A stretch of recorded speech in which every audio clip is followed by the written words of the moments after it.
hajakumbana, wakati inakamilika. Tango ekoki mpona kimia okati ya ekolo mobimba. Pour la paix, levons-nous. Pour la sécurité, mobilisons-nous.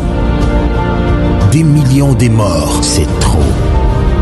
Plus de 20 ans d'incertitude, c'en est trop. Trop, c'est trop. Hommes, femmes et enfants périllent et périssent encore et encore. Ce matin, une attaque en Ituri a fait 57 Des morts. milliers de kilomètres de rivières ruissellent des larmes et des sangs de nos compatriotes meurtris sur le sol de nos ancêtres, aujourd'hui souillés. Trop, c'est trop. Il est temps.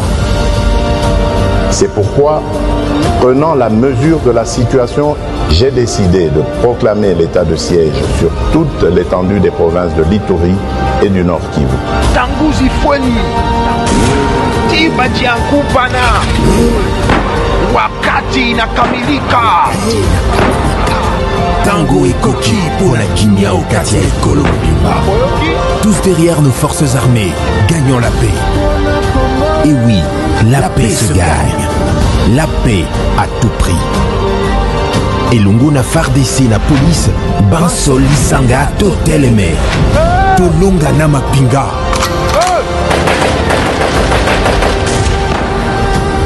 Bendele Koyate. Congo.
Bienvenue dans cette grande édition du journal dont voici le sommaire. Les ADF ont encore sémé la désolation dans le chef de la population de l'Ituri. Au moins 14 civils ont été tués dans une attaque au village Tchabi. Ceux qui construisent dans les sites spoliés de l'État devraient tout arrêter car une décision vient de tomber interdisant l'accès à ces différents sites. Décision prise lors d'une réunion entre le Premier ministre Sama Lukonde et le responsable des ministres sectoriels. Et en dehors de nos frontières, après le putsch de vendredi au Burkina Faso, les installations de la France dans son ambassade sont prises pour cible par de manifestants. Mesdames et messieurs, merci de nous rejoindre sur Digital Congo pour vous informer. L'insécurité continue à faire parler d'elle dans la province de l'Ituri. Au moins 14 civils ont été tués dans une attaque de rebelles ADF dans la nuit de samedi à dimanche au village Tchabi, situé à une centaine de kilomètres au sud de Bunia. Les forces vives locales se disent choquées à ce énième massacre en présence de militaires ougandais et les casques bleus de la MONUSCO. De précision dans cette correspondance de Joachim Pitoa. Selon le président de jeunes de la chefferie de Banyali-Tchabi, le village Kiamata a été attaqué vers 19h30 par des rebelles ADF. Ces rebelles ont tué 14 civils à la machette et ont incendié une trentaine de maisons, explique Jacques Anayei. Deux femmes parmi les 14 là, ils ont incendié 36 maisons, 2 blessés graves et des enfants aussi apportés par ses ennemis. Les victimes, en majorité des Banyabouicha, ont été enterrées dimanche dans une fosse commune, a-t-il ajouté. L'armée confirme cette incursion sans avancer un quelconque bilan. Lieutenant Gilles Ngongo parle d'une attaque ciblée qu'il condamne. Ces massacres des civils est intervenu à moins de 7 km de la position des casques bleus de la MONUSCO installée à Tchabi Centre et de militaires ougandais venus à RDC dans le cadre de la mutualisation des forces, regrette Faustin Mboma Babani Lao. Les ADF Nalu et leurs alliés sont tendance de défier même les forces mutualisées. Le UPDF et la MONUSCO aussi est là. Le président de la communauté Nyali Tchabi dit ne pas comprendre pourquoi l'effectif de FARDC a été réduit dans la région. C'est la conséquence de faire dégarnir toute une chefferie de ces militaires pour aller aux opérations du M23. Quand il y avait des militaires, il n'y avait pas eu des attaques comme ça qui ciblaient la population. Au chef-lieu de la chefferie de Banyali Tchabi, on n'a que 2 militaires. La région de Tchabi, Boga et Mitego au sud de Bunia demeurent sous menace des rebelles ADF. La population de la région espère voir la mutualisation des forces appuyée sur l'accélérateur pour mettre fin à l'activisme de ces rebelles. Et pour le retour de la paix, le leader des confessions religieuses et des sociétés civiles du Maniema Nord et Sud Kivu se sont engagés aux côtés de responsables de CDJP de 3 provinces à travailler dans la synergie pour la consolidation de la paix dans l'Est du Congo et l'accompagnement citoyen du processus électoral. Engagement pris à l'issue de leur concertation à Bukavu sur la situation socio-sécuritaire dans la partie est du pays. Ernest Mouero pour plus de détails. C'est ici, au centre interdiocésain de la province ecclésiastique de Bukavu, que les responsables des sociétés civiles, des commissions diocésaines de justice et paix des 6 diocèses et quelques représentants des confessions religieuses autres que catholiques ont réfléchi sur la manière dont l'Église apportera sa contribution à la consolidation de la paix en synergie avec les forces vives. En bon berger, l'archevêque de Bukavu, François-Xavier Maroy, a pris une part très active à ces travaux en donnant des orientations et conseils. Travaillons pour la paix.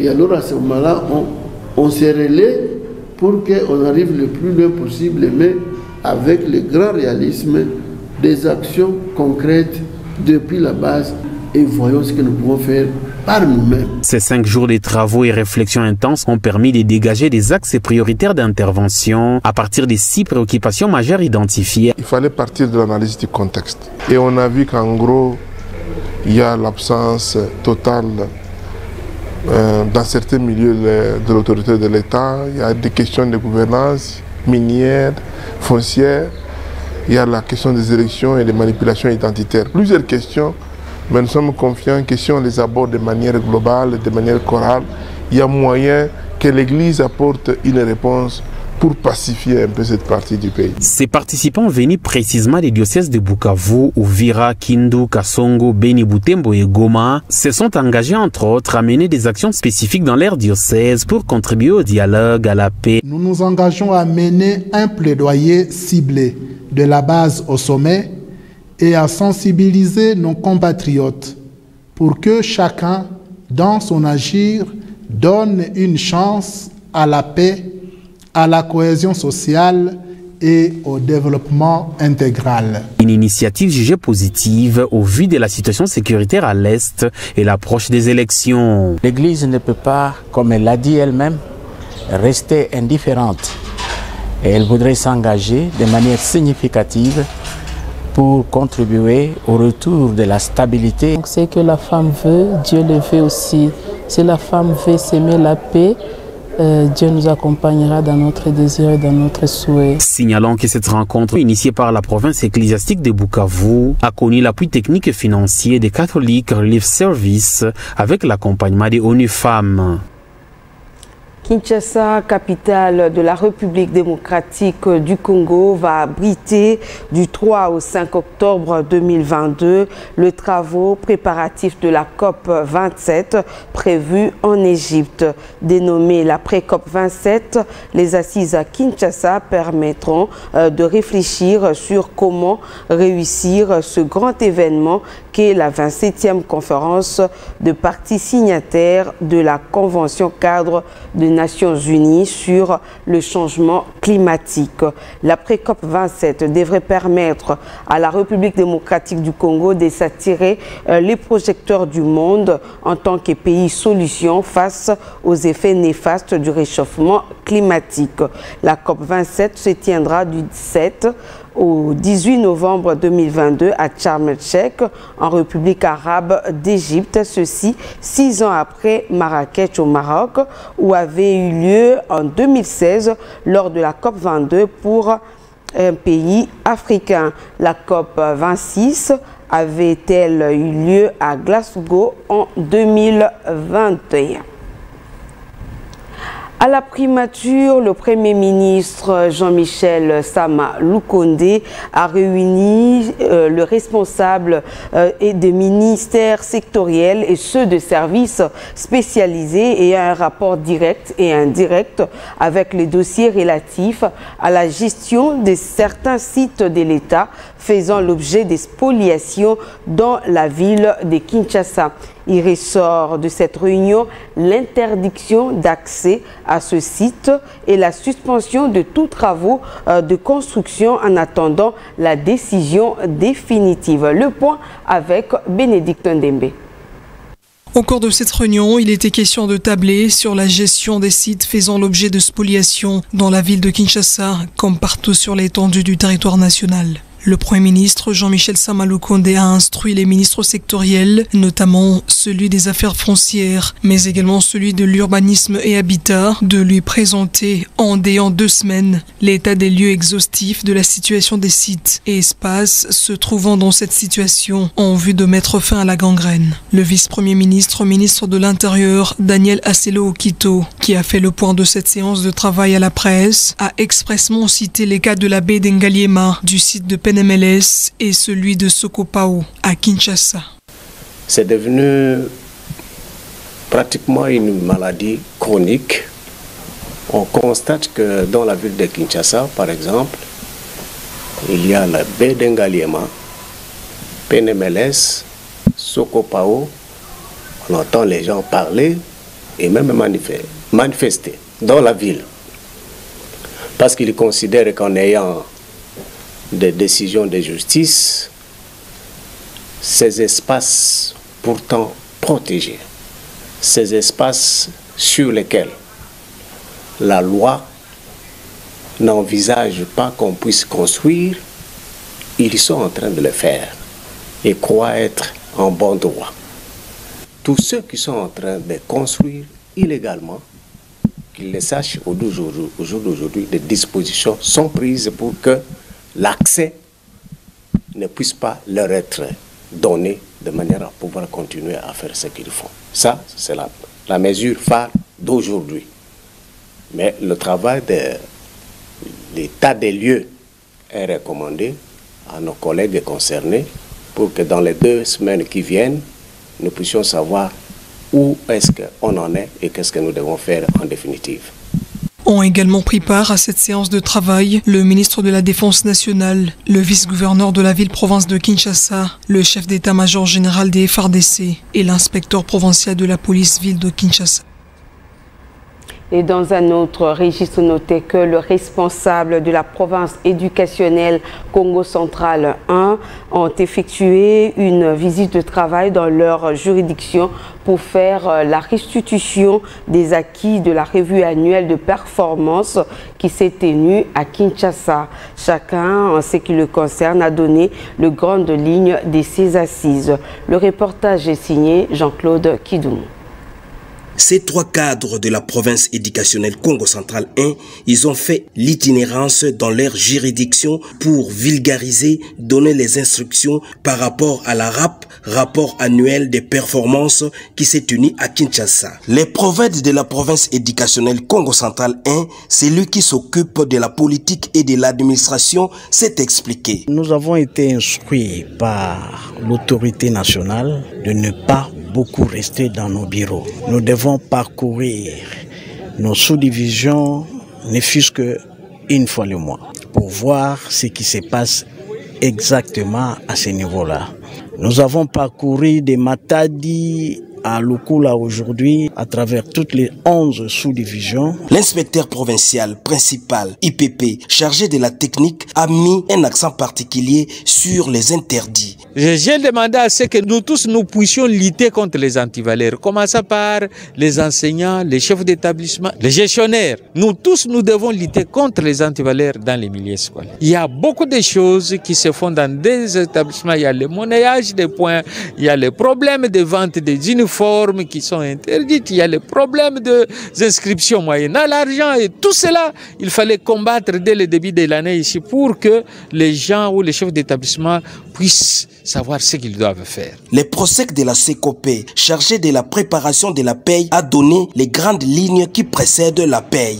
Le ministère des Budgets établit la DIRPAY, c'est-à-dire Direction des payes. C'est dans ces documents qu'on donne les montants que chacun doit avoir.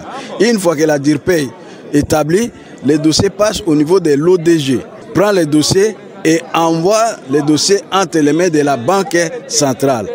La Banque centrale maintenant répartit cet argent à des banques payeuses. Maintenant, l'enseignant peut venir retirer son salaire. Ces travaux d'inspection à travers toute la province éducationnelle Congo Central 1 s'est déroulé pendant plusieurs jours et ils ont parcouru Sekebanza, Kinzambwete, Mwanda, Tchela et Lukula.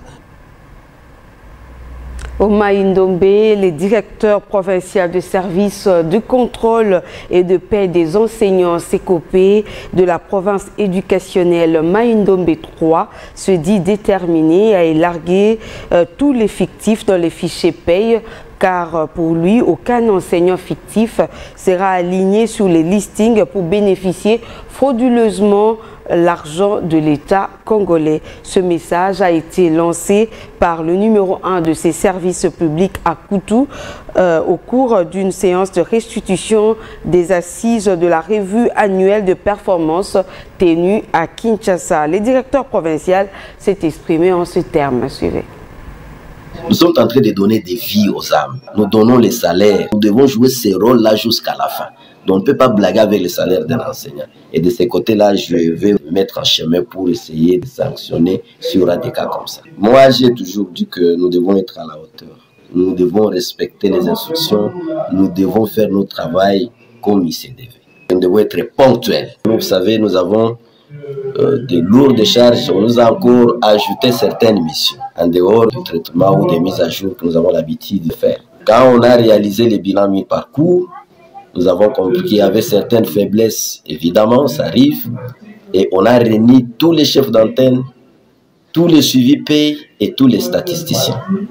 Ce sont là les services incontournables dans la mise à jour. Pour donner certaines orientations, bien sûr, on a déjà arrêté notre PAO. Nous avons l'identification des élèves. Il faut expliquer comment ça doit se passer en collaboration avec CERNI. Nous avons le traitement des dossiers. Il y a encore certaines instructions qui s'ajoutent. Il fallait mettre des agents qui vont aller sur le terrain travailler au parfum. Nous sommes là pour préparer la paye. Donc, la liste des enseignants éligibles à la paye, et que cette liste doit refléter réellement la réalité du terrain. Donc, nous parlons aujourd'hui de contrôle physique systématique pour essayer d'accomplir l'objectif zéro fictif dans des établissements scolaires, pour élaguer tous les fictifs dans les fichiers payés. Depuis que je suis à Maïndombe, je pense que les choses ont changé. Chez moi, il n'y a aucun dossier qui peut passer sans toutefois que le directeur puisse voir ou signer la mise à jour. Mais nous avons des cas isolés, vous savez, ce n'est pas dans une semaine, un mois qu'il faut tout arrêter et tout régler. On ne souhaite pas. Mais du moins, s'il arrivait qu'un agent se comporte très mal, va à la contre des instructions, après cette séance de mise à niveau, les sanctions vont commencer à tomber. Les députés nationaux Olive Moudekereza a remis un don composé de lits et matelas à la maternité du centre de santé de Katagota dans la zone de santé de Lemera, précisément dans le territoire d'Ouvira. L'élu de Walungu a invité le personnel médical à veiller sur ce matériel qui permettra aux femmes de cette partie de la province du Sud Kivu à pouvoir accoucher dans de bonnes conditions. Le commentaire est signé Josué Ngoy et Alalino Mwamba. Afin de permettre aux femmes de la zone de santé de l'Emera à accoucher dans des bonnes conditions, le député national Olive Moudekereza a remis un don composé de lits et matelas en faveur de la maternité du centre de santé de Katogota dans le territoire d'Ouvira. L'élu de Walungu a invité le personnel médical à veiller sur ce matériel et d'en faire bon usage. L'infirmier titulaire du centre de santé Katogota bénéficiaire a remercié le donateur pour le geste. Et j'avais mis mes doléances à l'honorable Olive Moudekereza et il vient de répondre positivement par rapport à notre besoin. C'est lui, affectueusement surnommé l'homme du développement, Olive Moudekereza, a également payé les factures des malades qui étaient bloqués au centre faute de moyens. Anatuletea franga za kutugombola kwa mganga. Tulikuwa tushakosa vya kugomboka kwa mganga, lakini anafanya vya lazima sana tena sana. Mungu amubariki na Mungu akimsaidia akipita tu kuvote tutamvotesha vote ba mama tuko hapa. Toujours dans le territoire d'Ouvira, ce digne fils du terroir a échangé avec la population du Loubarika. Les jeunes du milieu ont bénéficié des mains du député national des équipements sportifs pour leur encadrement et les cultivateurs, à leur tour, ont reçu des outils aratoires pour la production agricole. Rendons-nous au Kwango pour vous dire que c'était au cours de la messe de dimanche dernier que Monseigneur Jean-Pierre Kwambamba, évêque du diocèse de Kenge, a procédé à l'ordination diaconale et sacerdotale de 3 diacres et 3 prêtres. Dans son homélie, Jean-Pierre Kwambamba, Monseigneur, a invité le nouveau membre de son clergé à être au service du peuple de Dieu avant de dénoncer le silence des autorités sur la prise en charge de déplacés de Kwamut à Bandundouville, Kenge et Fatundu. Le détail avec Degof Dal.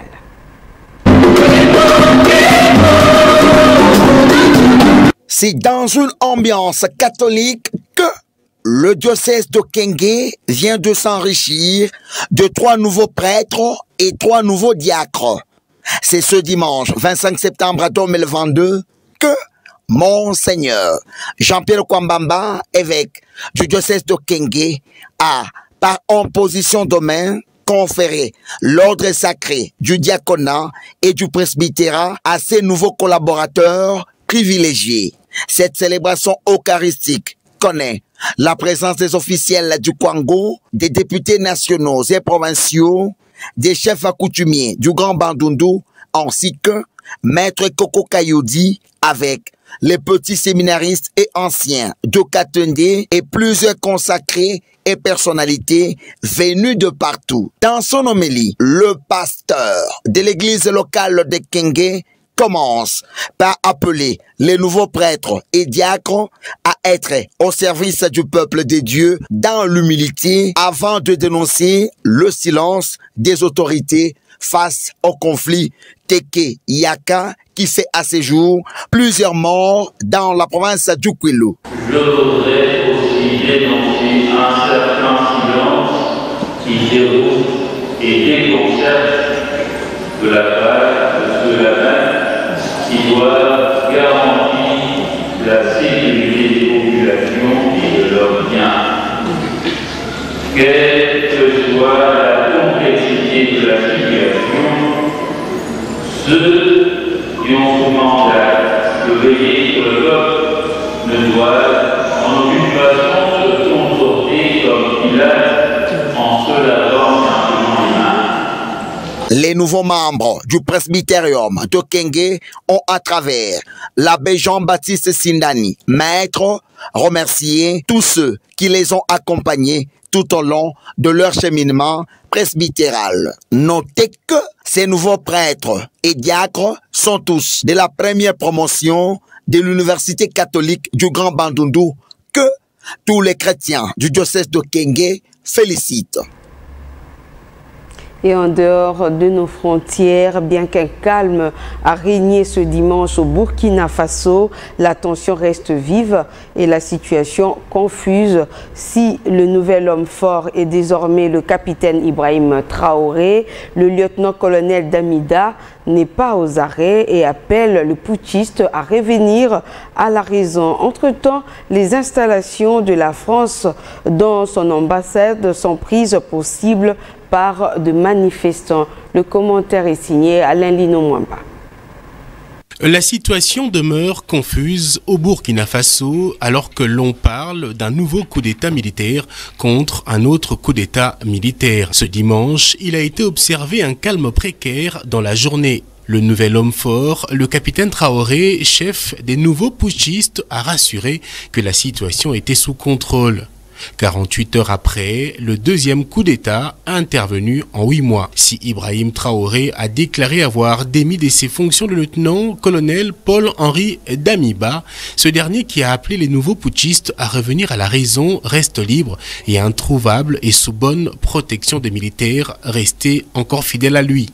La France est accusée, elle, de le soutenir et reçoit les critiques de la population. On ne veut plus la France. On ne veut plus la France au Burkina Faso. On ne veut plus la France en Afrique. On ne veut plus la France. Visiblement déterminés à en découdre avec le pays de Emmanuel Macron, les manifestants ont mené un sit-in devant l'ambassade de France à Ouagadougou. Ils ont été repoussés dans un premier lieu par des tirs de gaz lacrymogène avant de réussir à en croire l'authenticité de ces images, à y accéder et vandaliser la représentation diplomatique française. Le lycée français de Ouagadougou, qui se trouve non loin et tout près du grand marché de la ville, a été également pris pour cible. Entre-temps, au sein de l'armée, il est signalé des tensions, ce qui pousse à douter que le nouvel homme fort puisse lui aussi maîtriser la situation et rester au pouvoir assez longtemps. Quel avenir alors pour ce pays dit des hommes intègres? À la question posée, la réponse est difficile à donner quant à la gestion du pouvoir.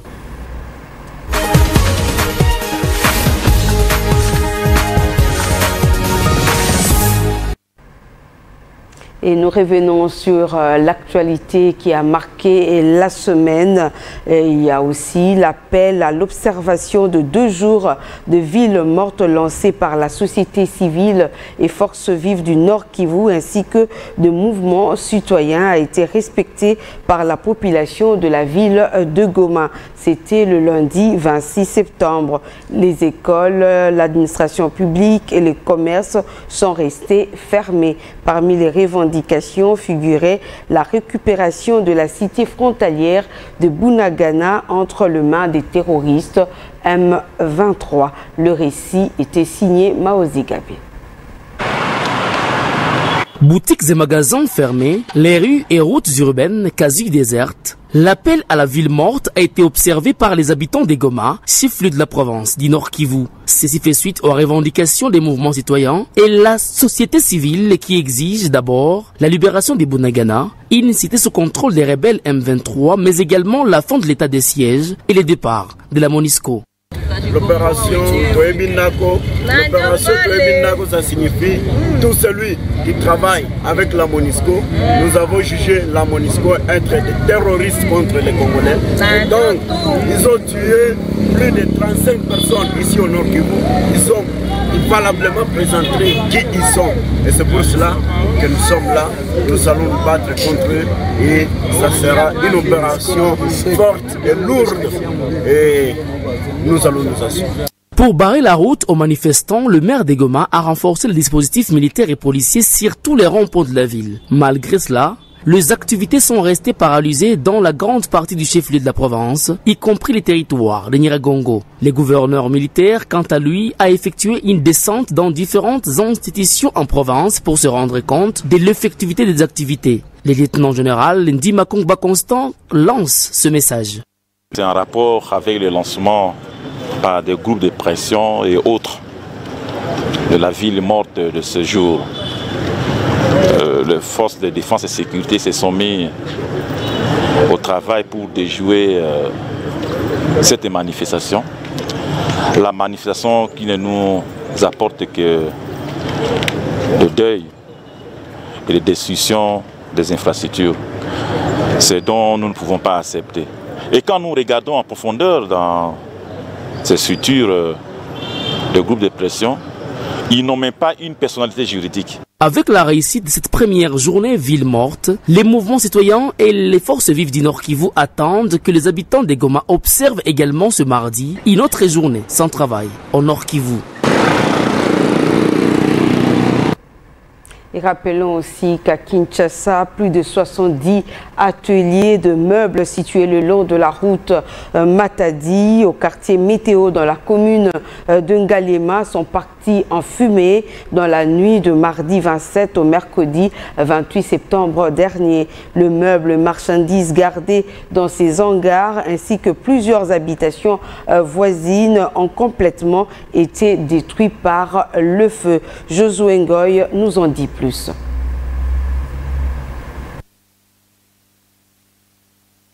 Je disais que 70 ateliers de meubles situés le long de la route de Matadi au quartier Météo dans la commune de Ngaliema sont partis en fumée dans la nuit de mardi 27 au mercredi 28 septembre dernier. Le meuble marchandises gardé dans ces hangars ainsi que plusieurs habitations ont été complètement détruites par le feu. Le commentaire est signé Josué Ngoy. Ici, c'est une école de formation. C'est une école de formation. En dehors de ça, nous formons des enfants désœuvrés. Donc, c'est-à-dire que l'État a intérêt de nous aider. Parce qu'au XXIe siècle, on ne pourrait même pas avoir des hangars. Ce sont des entreprises quelque part. Alors, avec les hangars, ce n'est pas une sécurité. Ça ne sécurise même pas. C'est la raison pour laquelle nous demandons. Aujourd'hui, il y a un phénomène qui règne à Kinshasa, le phénomène Kuluna. Mais les mêmes jeunes, hier ils étaient de Kuluna, ils sont ici avec nous. Ils ont appris le métier, ils sont devenus utiles pour la société. C'est la raison pour laquelle nous demandons à l'État congolais de jeter un coup d'œil ici à Météo. De jeter un coup d'œil parce que nous jouons un rôle très très important. Mais en quelque sorte, nous nous sommes abandonnés. C'est la raison pour laquelle je demanderai toujours à l'État congolais de nous venir en aide. Voilà, au moment où je vous parle, il n'y a plus rien, il n'y a plus rien. Tout est consumé, tout, je dis bien tout. Il n'y a plus rien ici. Les enfants apprennent le métier ici gratuitement, je vous dis gratuitement. Ils sont supportés par les maîtres formateurs. Ces enfants supportés par les... C'est-à-dire, je prends un exemple simple. Il y a deux généraux de Kuluna. L'autre part à Kanyamakassis. Ils montent d'abord dans l'avion. Ils arrivent à Kanyamak. On lui donne à manger, à boire, on lui donne de l'eau et tout. Il est à l'aise. L'autre vient ici à Météo. Dès les premiers jours, parce qu'il est apprenant, il est supporté par les maîtres formateurs. Les maîtres formateurs vont lui donner de l'eau, à boire, à manger et tout. En contrepartie, l'État est absent. Franchement, c'est compliqué de ce côté-là. Le Premier ministre Jean-Michel Sama Lukonde a tenu une importante réunion de sécurité autour de la situation de Kwamut dans le Maïndombe. Cette réunion a connu la participation de membres du gouvernement et des responsables des services de sécurité. Il en ressort plusieurs dispositions.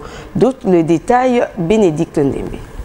Ces conflits communautaires, visiblement, portent une main noire sur lui, doit être combattu par l'ensemble de notre peuple et par les services de sécurité des renseignements plus particulièrement.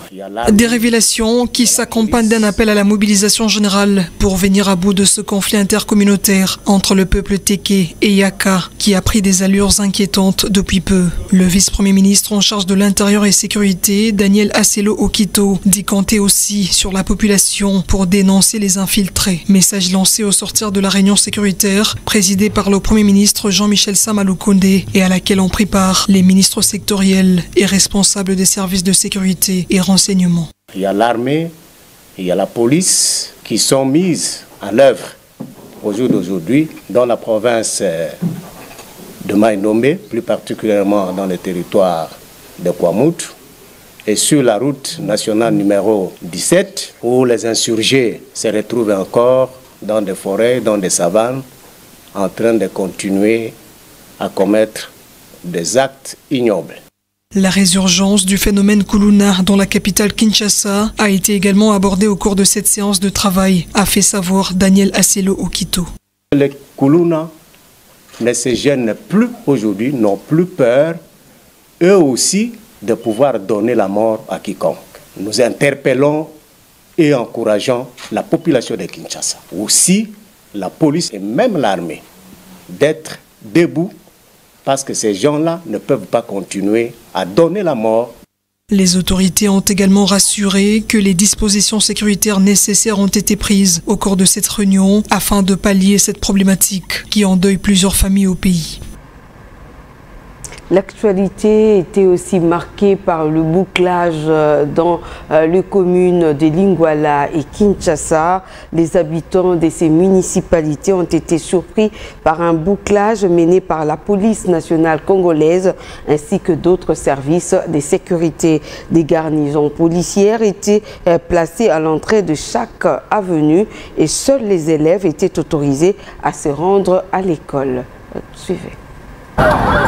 Le bouclage a été systématique ce vendredi 30 septembre dans la commune de Lingwala. Aucune entrée ni sortie n'a été acceptée. Seuls les élèves ont été autorisés à se rendre à l'école. Porte après porte, toutes les parcelles de Lingwala ont été passées au peigne fin par les éléments de la police nationale congolaise qui recherchaient les Kuluna, ces gangs qui insécurisent à volonté la ville de Kinshasa, défiant parfois l'autorité de l'État. Après plusieurs heures de fouilles, une centaine de jeunes, filles comme garçons, ont été interpellés et présentés au commissaire provincial de la police nationale congolaise ville de Kinshasa, Silvano Kassongo.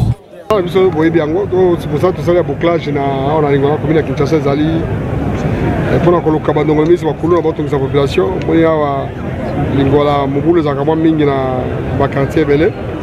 Alors, Kangina Mabato, 113. Oh, bazaki ciblé au Baïbanaki, na kati ya bango na bana biso ya Carrefour na bazali. Le reste, il faut libérer bango, to trier, to ko benga population atala. Parce que baza kuluna, pas ba ciblé ba musuwa là. To ko tika bango parce que mosa police za ko kanga ba innocent. Faut kanga muto sa kama be. Innocent za moto. Pour la police nationale congolaise, cette opération est une réponse. Fin de ce journal. Merci de votre attention soutenue et bonne suite de programme sur Digital Congo. Au revoir.